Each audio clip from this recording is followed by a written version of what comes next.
Hello and welcome to the Commander's Quarters, your Magic the Gathering source that helps you command your budget.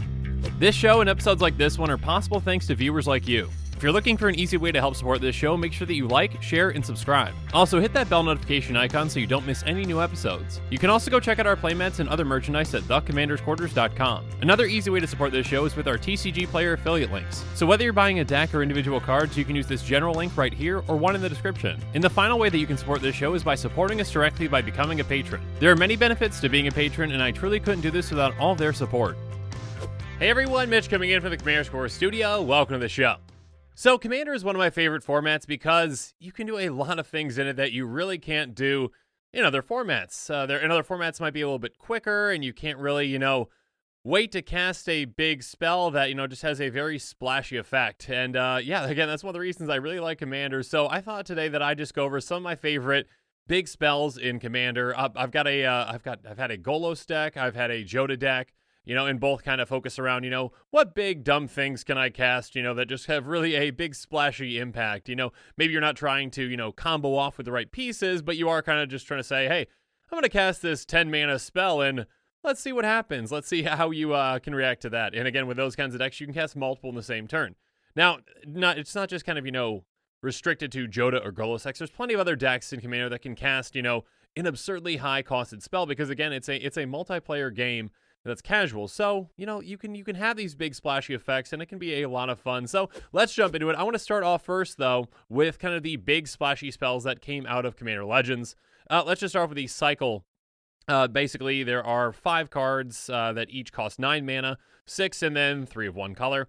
Mnemonic Deluge is the first one. Let's go through that one. It's the blue version. A sorcery for 6 blue. Exile target instant or sorcery card from a graveyard. Copy that card 3 times. You may cast the copies without paying their mana cost.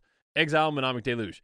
This is an incredibly powerful card, especially in a deck that's already casting other big spells. Again, like a Golos deck or whatnot. When you're casting those spells with Golos, they're going to go to the graveyard, and then you can get one of these, and then, yeah, basically cast 3 copies of that spell again, essentially, with this. Obviously, this hits your opponent's graveyards as well. Some really powerful things that you can do, of course, are casting other big spells. Maybe someone, if you've got a mill deck potentially, and you've milled, say, an extra turn spell either into your graveyard or someone else's, yeah, getting, 3 extra turns is pretty good. If you, got Expropriate in your graveyard, that's definitely game over at that point when you cast Expropriate 3 times. But yeah, this is a very powerful, big, splashy card. Again, these big spells obviously can't fit in every single kind of a deck, but in a deck that really wants kind of a big, splashy effect, this is a fantastic one. It definitely kind of reminds me of like a Spell Twine-ish, but kind of even on a different level. Because again, you get the best thing out of either your graveyard or an opponent's, and you get it 3 times. So, with, Spell Twine, you kind of are restricted to, hopefully you've got something good in your graveyard, and hopefully opponent's got something good in theirs too. But yeah, this is a really big, fun, splashy effect. So let's move on, though, to the black version with Profane Transfusion. 6 black, a sorcerer that says 2 target players exchange life totals. You create an XX colorless horror artifact creature token where X is the difference between those players' life totals. Life total or life swapping kind of cards have a really a place in my heart ever since I had my Selenia Dark Angel deck, which is completely built around kind of getting your own life total low and then swapping it with someone else. This is I'm not sure, I guess I'm not really kind of talking about power levels right now between these spells. They're each very good in their own kind of deck that really wants them. This is just a very fun, big, splashy effect, though, where you say, hey, someone's way ahead. Maybe you're playing against a life gain deck and someone's at, 100 plus life, and you say, okay, let's just take your life and switch it with someone else. Maybe someone else is at 10 life. Maybe you is at 10 life. That's a 90-point swing.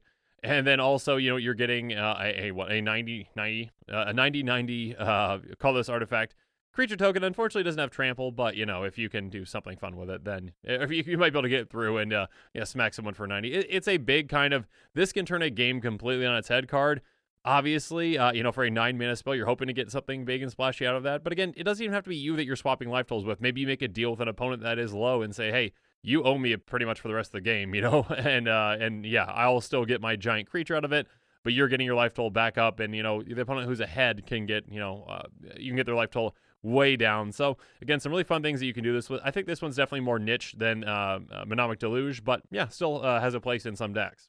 Let's move on to the next one, though, is Soulfire Eruption, the red version, a 6 red sorcery that says choose any number of target creatures, planeswalkers, and/or players. For each of them, exile the top card of your library. Then Soulfire's Eruption deals damage equal to that card's converted mana cost to that permanent or player.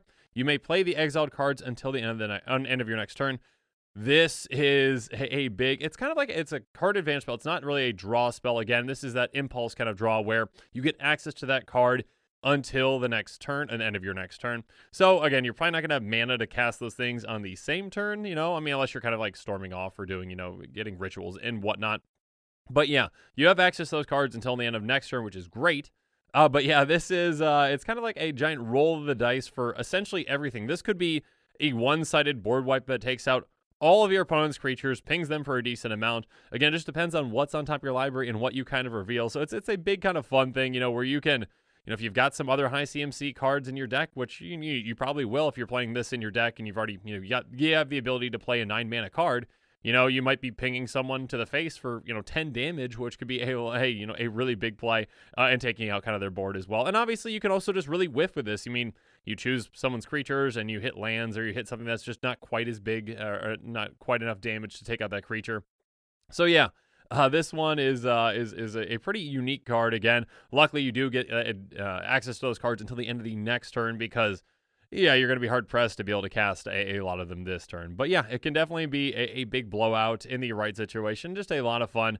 But it can also take a decent amount of time to try to figure out kind of what all's dying, what all's living, and to resolve this. But yeah, it could definitely be a fun one. So let's move on to the green one, though, with Reshape the Earth. 6 green. 6, should I say that right? 6 green, yeah. Sorcery, search your library for up to 10 land cards, put them onto the battlefield tapped, then shuffle your library. I am sure there is some combination of lands that combo off, if you get the right lands or whatnot. Or you could just literally get, Cabal Coffers plus, Urborg and, obviously get a ton of mana out of that. They do come into play tapped, so keep that in mind. But there are ways, for a land to come into play untapped, even though this says tapped. You've got your whatever that new Turtle Commander is, I believe that would work. There's also the Amulet of Vigor, I believe, is the other card that could basically do that. So there are ways to essentially have this card basically ramp you on the turn that you cast this. But obviously on the next turn, you're going to be way ahead of your opponents if you already weren't getting 10 extra lands into play. Again, this can be great for landfall decks. Getting 10 landfall triggers is absolutely absurd. Angry Omnath is going to get you 10 Jelly Beans. 5/5s, and that's probably going to be game over at that point for that. But yeah, this is obviously a huge ramp spell. I think like my Golos deck would probably want this one where it's basically like, hey, okay, I just hit this off the top, and yeah, I'm going to be way ahead, and next turn I'm going to be able to activate Golos another 1 or potentially 2 times. So yeah, and again, this doesn't say basic land, so keep that in mind again, because there are definitely those kind of combinations of lands that you can get that can be very, very powerful. So it's a very green thing to do for a 9-mana spell to say, yeah, let's just put you even further ahead on lands. It's kind of a ridiculous notion where you're like, yeah, I'm going to cast this ramp spell and it's 9 mana, but yeah, in the right deck, it can definitely be very effective. Let's go into the last one that was spoiled with Triumphant Reckoning. A sorcery for 6, white. Returnal artifact, enchantment, and planeswalker cards from your graveyard to the battlefield. It's a giant kind of mass reanimation effect, but not for creatures. There are kind of other cards that get back all our artifacts and enchantments. There are some actually that do it for all players as well. But yeah, this one is getting you back planeswalkers as well. So I think this is a bit of a more niche card. I mean, you basically kind of have to have a really kind of honed in strategy where you are, maybe it's a Super Friends deck where you just, and Super Friends deck with mill potentially even, where you get a ton of planeswalkers in your graveyard, get them all back. Again, when it comes to getting artifacts or enchantment specs, there's other way to do that. That's a bit cheaper. It still can be a very big blowout card though. For the right deck where you kind of cast this, your opponents think that you're kind of, that you're in trouble. You have nothing on the board, but you've got a lot in your graveyard, and you cast this, and then you just kind of can solidify, a top position once this kind of happens. So yeah, getting back 5 planeswalkers and being able to use all their loyalty abilities in the same turn can be an incredibly powerful thing. Let's go over some of my favorite ones outside of Commander Legends, though. Again, I wanted to kind of highlight those. Every single time I see, a 9-mana spell, especially 9-mana spells in a cycle, I get really excited about it because I'm like, oh, could go in one of my, big CMC kind of decks. Amanatu's Augury is one of my favorite ones, though, as of recent. Exile the top 8 cards from your library. You may put a land card from among them onto the battlefield until end of turn for each non-land card type. You may cast a card of that type from among the exiled cards without paying its mana cost. This one is pretty fantastic. It says, hey, do you have other big spells in your deck? Now you can cast those for free as well, as long as you hit them off the top. So, and it lets you play a land for free too. So basically, this one card, although it does cost 8 mana, can get you an incredible amount of value. Again, a land, and then I believe, there's 6 other kind of card types or whatnot: instant sorcery, artifact, enchantment, planeswalker, creature. So yeah, you can basically get 6 things casting for free. Again, depends on what's on top, but yeah, get a ton of value out of this. I love big spells that cast other big spells. Just a lot of fun. Speaking of that, Eternal Dominion is an interesting one. I haven't been able to kind of find a deck that works with it yet, but still working on it. A sorcery for 7, blue. Search target opponent's library for an artifact, creature, enchantment, or land card. Put that card into play under your control. Then that player shuffles their library, and it's got epic. So basically, this is the only thing that you're going to be casting for the rest of the game at the beginning of each upkeep, I believe. But basically, there are ways to kind of copy it and so on and so forth. But this says, hey, you know what? I'm done casting my own spells. I just want to get my opponent's spells, and I can have fun with your things too. So you're basically kind of getting your opponent's best things and then winning through that. So it's just a big fun spell again. One that is kind of a different kind of big spell. I'm not going to really highlight, I don't believe I'm going to be highlighting any creatures. There's plenty of great creatures that have a high converted mana cost that can be game ending. But Parhelion 2 is a really unique vehicle that I really enjoy. I think it could be, again, I'm not positive on this, I believe it's the highest converted mana cost vehicle, a 5/5 legendary artifact vehicle for 6 white. It's got flying, first strike, and vigilance. And then whenever it attacks, you create 2 4/4 white angel creature tokens with flying and vigilance that are attacking. That's an incredible amount of value. It's got crew 4, so I mean, those angels, after you create them, if you can crew this once, you can basically just keep crewing it with those angels that you have. But yeah, this is a lot of power kind of coming at your opponents. And again, you can split up where those attacks are going. But yeah, even just attacking once with this, that's what, 5 + 4 + 4, that's what, 13? And then yeah, it just keeps building with more and more angels. I think it's a really unique card. I really hope to see some more like really kind of high CMC vehicles in the future that just do some really crazy powerful things. Another kind of one of favorites of mine that also creates tokens but in a different way is Sandworm Convergence, an enchantment for 6 green. Creatures with flying can't attack your planeswalkers you control. And at the beginning of your end step, create a 5/5 green worm creature token. Yeah, this is basically kind of like a Pelifort card, but also like a win condition too. It's basically saying, okay, you know what? I'm not the best. I mean, green does have reach creatures, but they don't have flyers. I am not the best at blocking, those creatures if I'm going to be a ground deck. So you know what? Flyers just can't attack me at all. And then, yeah, if you want to come at me on the ground, I've got my own army plus these 5/5 worms that I'm creating at the beginning of each of my end steps. So yeah, this can get out of control if it's kind of, if you're allowed to kind of sit there and just kind of build your army of worms and whatnot. Definitely a unique card. And again, 6 or 8 mana for an enchantment is a lot, but this definitely provides you enough value to be worth it. Speaking of worms, one of my favorite older cards from when I was a kid is Crush of Worms. Basically, it's sorcery that costs 6 green, so 9 mana. Put 3 6/6 green worm creature tokens into play. Yeah, that's 18 power. 9 mana, 18 power. That you're getting twice as much power as the amount of mana you're putting into it. It's still a lot, but also you can flash it back for 12 mana. That is a lot, but again, we're playing Commanders, so you're going to have ways, especially in green, to get to that amount of mana. But yeah, 18 power, and then again, 36 power total in one card, essentially, if you've cast it and flashed it back. That's a lot. Again, and these worms definitely can take over a game, in the right scenario. Obviously, they're not just going to do it on their own, but, maybe you've got some trample effects, maybe you've got some anthem effects to help them out, or some doubling up your token effects, too. So, just a favorite of mine from when I was a kid. A somewhat similar card that we see, probably sees a lot more playing Commander, definitely sees a lot more playing Commander, Army of the Damned. Sorcery for 5, black. Create 13 tapped 2/2 black zombie creature tokens. So yeah, 13 2/2s, that's what, 26 power? And then you can also flash this one back for 10 mana.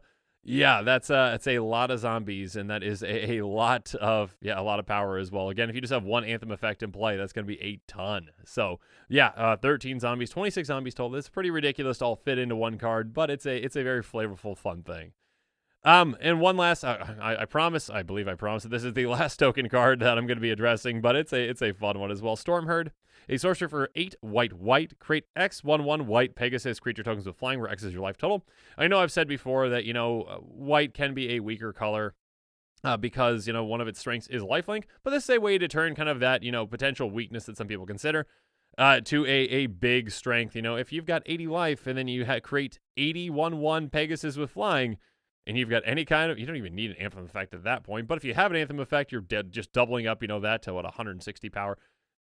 I mean, can be a fantastic way to just take out a board, you know. I mean, if you've got a way to get these haste, even better.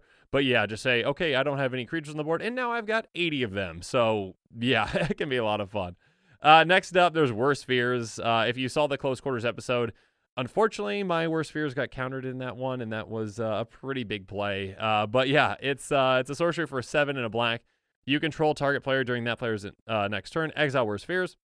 It's a Mindslaver effect, but not a repeatable one. So I think that's a much more fair version of Mindslaver, which obviously you can recur and then redo and recur and redo. And there are players that don't necessarily enjoy that. But in my opinion, if you're just taking over someone's turn once, that should be fine, right? Anyways, there's a lot of fun things that you can do on someone else's turn. Obviously, you know, you get to see their hand. You can basically make the worst plays for them. You can attack in the way that they don't want. You know, you can attack into, you know, creatures that are going to get those creatures killed. You can attack into players and take, you know, potentially like their ally out. You can also, you know, cast things that they didn't want cast and target their own things. My favorite kind of play is, you know, if someone's got like a Necropotence in play and you take over their turn, they just lose because you're going to be like, all right, I'm at what, 30 life? I pay 30 life, and oh no, I lose. Oh darn. So yeah, so some fun plays like that with Worst Fears. Again, different than Mindslaver in my opinion because it's not really repeatable, and it does exile. So yep, let's just go with that. My last one though I'm going to mention is an X spell, which there are plenty of X spells out there that are very powerful and very fun. This one is one that I think stands above the rest, so I really wanted to bring it up. It's Villainous Wealth. It's a sorcery that costs X, black, green, blue. Target opponent exiles the top X card to their library. You may cast any number of spells with converted mana cost extra less among them without paying their mana cost.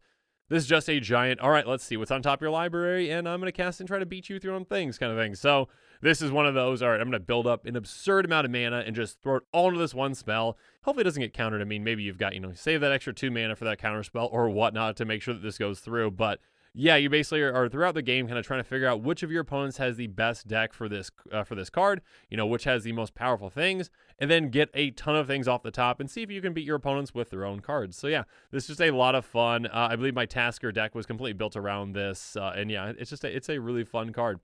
But yeah, big spells are some of my favorite things about Commander, but now it's my turn to hear from you. So in the comments below, let me know what your favorite big spells are. Do you have any decks that are built around big spells? And yeah, what's your favorite big spell to cast? So yeah, let me know in the comments below. And as always, thanks again and have a good one.